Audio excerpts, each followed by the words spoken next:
Looks like I have some free time today. Okay, well, I feel like Lorem has been, very patient and should get a turn. So let's meet with Lorem.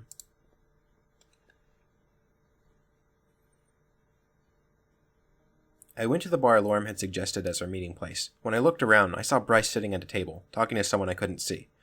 I lingered on him for a second, but then I spotted Lorem in the corner of my eye. There you are. Hey, Lorem. It's good to see you. I thought you might not show up. Well, I'm here now. Yeah, I can certainly see that. I'm kind of surprised you wanted to meet me here. Don't take this the wrong way, but are you even old enough to drink? What are you talking about? Oh, I see. I can assure you, I'm a fully grown adult. My species doesn't get much bigger than this. Speaking of which, are you fully grown yet? How big do humans usually get, and how do you stack up, comparatively speaking? Oh, and would you mind if I took some notes? Before we get to that, you haven't even told me what exactly all this is for yet. Are you sure you're not some kind of reporter? If I was, Sebastian would have let me meet you in the first place. And I thought the uniform was just a clever disguise. It's real, though. Sebastian knows I work for the local post office. Excuse me, but this still doesn't really tell me anything about why I'm here. You're a postman who wants to interview me for... what, exactly? Sorry, I guess I got ahead of myself here. Maybe a full introduction is in order, and after that you can still decide whether you want to go through with this or not. Sounds good to me. I recently graduated college with a degree in computing and moved in here with a good friend of mine. Our town doesn't exactly offer the best opportunities to put my degree to good use, though. Then why move here in the first place? Living in the city could be very expensive. Can always move later when I get a job there. I've got other plans right now, though. I'm working on a video game. Oh. That's what this is all about, a video game? Video game sounds interesting. Exactly. Video games and computers are just starting to catch on in places like this town. Making good content is very important to give a good first impression. And humans have always been part of our media, books, movies, and now games. With you on our side, this could be an amazing opportunity. Nice ears, by the way, Lorem. Well... Oh, maybe it wasn't such a good idea after all. Why? I don't know, you don't seem so thrilled about doing this anymore. Besides, your job must be really stressful, and you're probably already in the spotlight all the time. And now to top it all off, you got some postman harassing you for an interview. If you wanted to leave, I get that. I'll stay. Well, I'm already here and have nothing else to do, so let's make the most of it. Yes, thank you. At least I won't have to be so careful now. With a reporter, I'd have to worry about things being misinterpreted or being taken out of context. You should still be careful. What you tell me now will influence how your entire species will be represented in my game. Don't worry, though. I will treat this delicate matter with the required finesse. I'm sure of it. How should we do this? Let me think. Why do you want to make this game in the first place? I've always wanted to make a video game. I've had this idea for a while, and it seems now is just the right time to do it. It's almost as if you arrived at the perfect moment. I don't know. Don't you think my visit will overshadow your efforts? People may not be so interested in playing a game about humans anymore if there's a real one showing up. Good point, but the vast majority won't get to meet you personally anyway. If I say I did and modeled the humans in the game after you, people will flock to get a similar experience.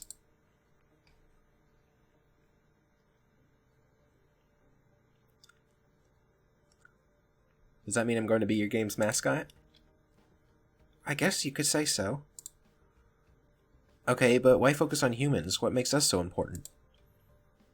If there's one thing that people here love, it's humans. It doesn't matter if they just see them in the media or believe in them as mythical creatures. For me, humans were always real. I just didn't know whether I'd ever get a chance to meet one myself. I guess I can cross that one off the bucket list. Now that we're here, I can tell you that no expense will be spared to make our portrayal of humans as accurate as possible.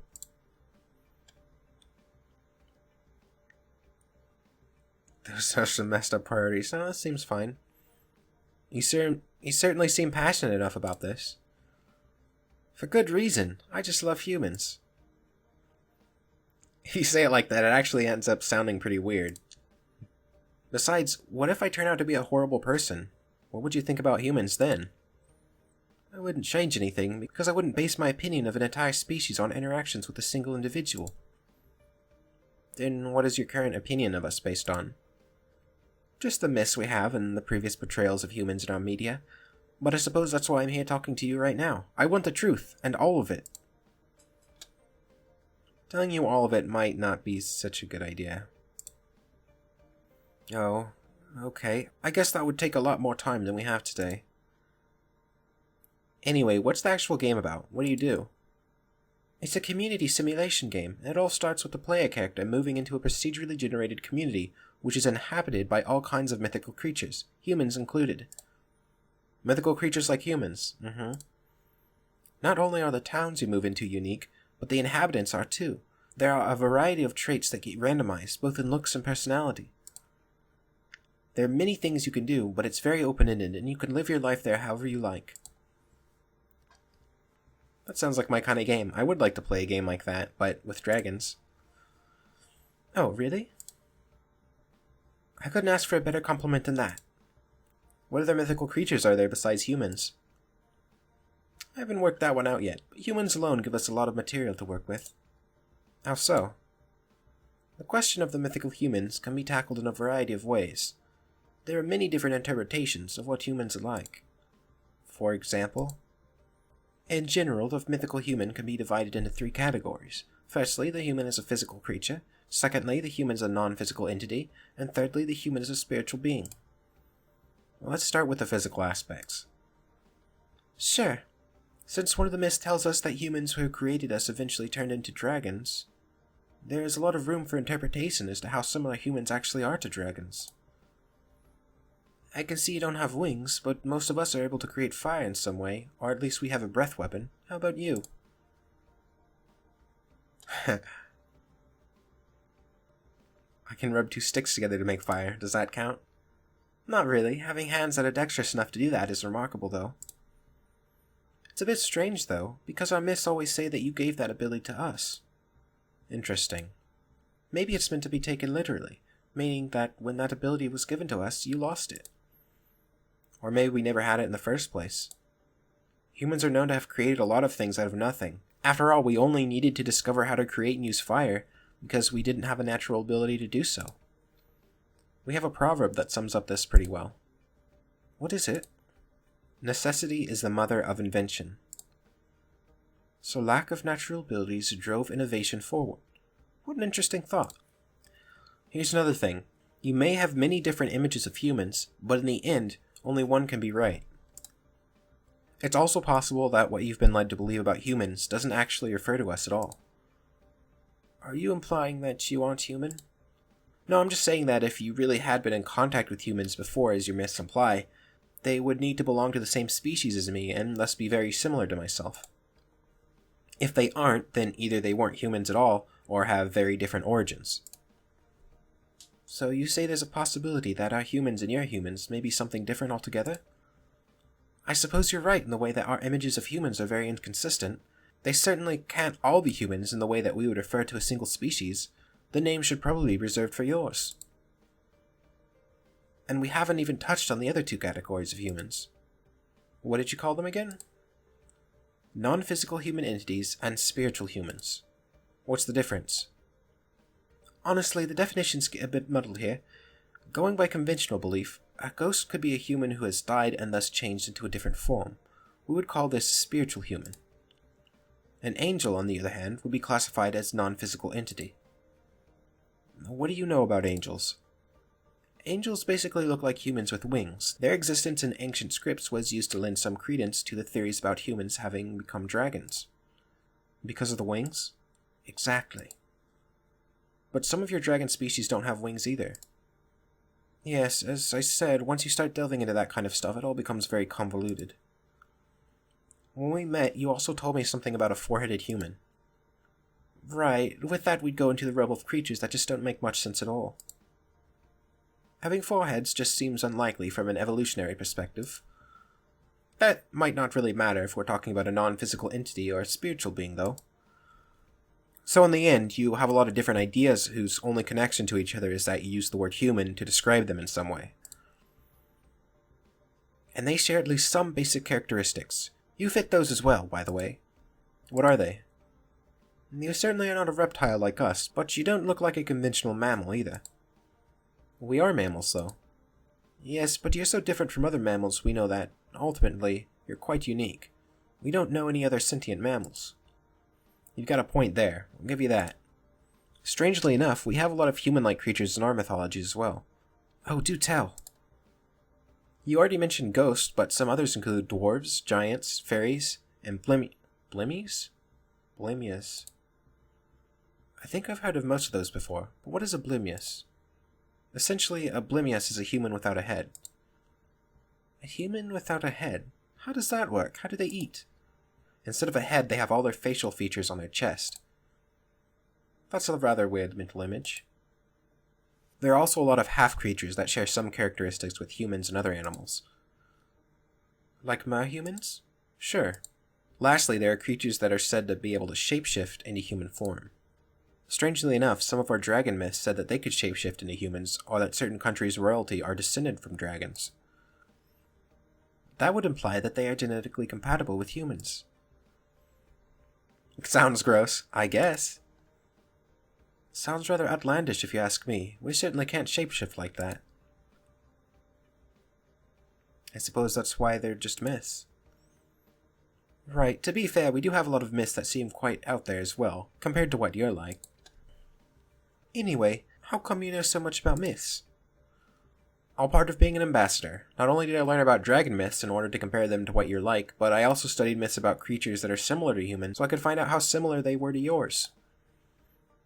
Well, you're doing an excellent job so far, and it's bound to help me with my game as well. You're going to put all this into the game? Let's just say it gives me some excellent material to work with. I thought you wanted to give an accurate portrayal of humans, not just collect myths. One species will certainly be modeled after you, but that doesn't mean we can't introduce some variety with others. People will love it if we bring some of the more unusual myths to life. I see. But since we also want each of the normal human characters to be unique, I'd like to know how much about the variety there is within your species. I've seen Reza before, so comparing you to him already gives me a bit of an idea, but how far do these differences go exactly? When we arrived here, you asked me if I was old enough to drink. That leads me to believe that your average human must be a lot taller. That's true. You could say Reza would be about average for an adult. Not that it would be impossible to get a good deal bigger than him, or even smaller than you, but those cases are rather rare and usually the result of medical conditions. I see. What about colors? Are there humans who are blue like me? Not really. There's a certain spectrum of skin colors that can be lighter or darker, but so far I've seen a lot more variety in the dragons here. We do have quite a number of different eye colors, though. Interesting. As for things that aren't immediately visible, we also have different blood types, but I assume you know about that. We certainly have those as well. Some people even believe your blood type influences your personality. That one, on the other hand, is news to me. Anything else you want to know? Hey, we already got so much. I'll have to think about if we can work all this into the game.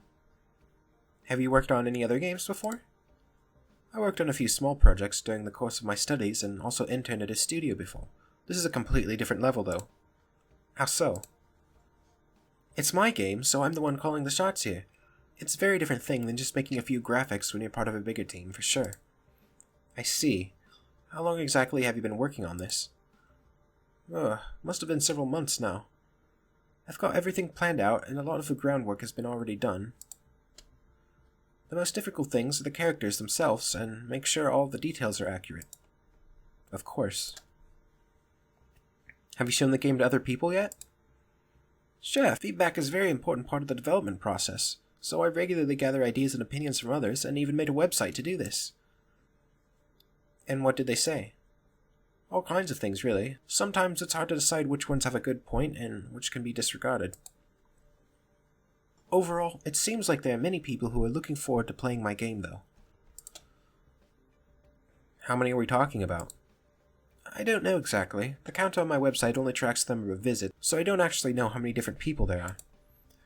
What if it doesn't work out? What do you mean? Well, you're investing a certain amount of time and money into making this game. Ideally, you'd want to make your investments and hopefully get some profit on top of that. If the goal is to make money, sure. However, I just wanted to try my hand at doing something like this. If some people are going to enjoy the end result, that's great. Don't forget that I'll also have made something that I can put on my resume. At the very least, it'll have been a good learning experience. With that attitude, I suppose you really don't have anything to lose. I can always look for another job, and maybe I'll end up working at a game studio, but I think once I've started doing something like this, I might not get this opportunity again. So it's now or never, huh? In a nutshell, yes. And that all works out with your courier job? Sure. I can support myself in this way, and I'm not really under any pressure since I don't have any deadlines to keep.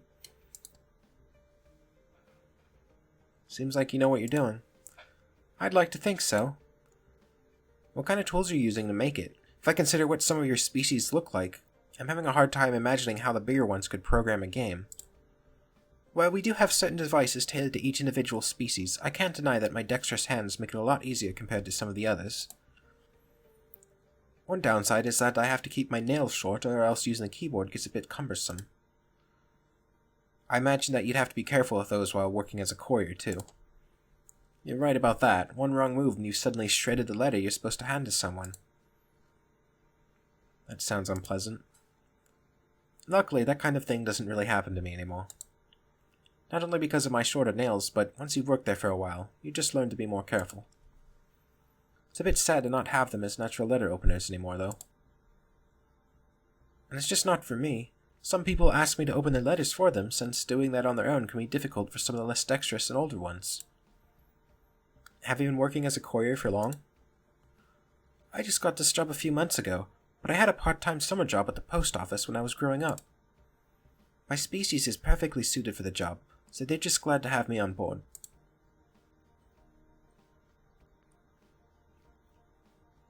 I can see why. Of course, being able to fly is a big plus. My size means I can't deliver any big packages, but I often get assigned urgent letters that have to be delivered as soon as possible. Huh, it's getting late. Maybe we should leave it at that for today. Yeah, I should probably head back to my apartment before it gets too dark. I got more than enough material to work with. Thanks a lot. Don't worry about it. I'll just consider it a public service. Honestly, I'm incredibly grateful for the opportunity, especially after getting nearly denied by Sebastian when I met you. Just make the best of it. I certainly will. I really have to get going now, so maybe I'll see you some other time. Sure, have a good night. Take care.